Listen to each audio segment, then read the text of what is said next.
ಕಲಾಪ್ರಿಯ ವರದಿ ಬೆನ್ನಲ್ಲೇ ಎಚ್ಚೆತ್ತ ಪೊಲೀಸ್ ಅಧಿಕಾರಿಗಳು. ಫುಟ್ಪಾತ್ ಮೇಲೆ ನಿಲ್ಲಿಸಿದ ಅಪಘಾತಕ್ಕೀಡಾದ ವಾಹನಗಳ ತೆರವು. ಇದು ಕಲಾಪ್ರಿಯ ವರದಿ ಇಂಪ್ಯಾಕ್ಟ್.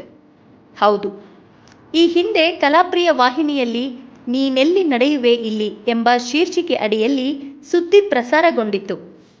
ವರದಿ ಪ್ರಸಾರವಾಗುತ್ತಿದ್ದಂತೆ ಹಿರಿಯ ಪೊಲೀಸ್ ಅಧಿಕಾರಿಗಳು ಮತ್ತು ಜನಪ್ರತಿನಿಧಿಗಳು ಈ ಸಮಸ್ಯೆ ಬಗ್ಗೆ ಮಾಹಿತಿ ಪಡೆದು ಫುಟ್ಪಾತ್ ಮೇಲೆ ನಿಲ್ಲಿಸಲಾಗಿದ್ದ ವಾಹನಗಳನ್ನು ಬೇರೆಡೆಗೆ ಸ್ಥಳಾಂತರಿಸಲಾಗಿದೆ.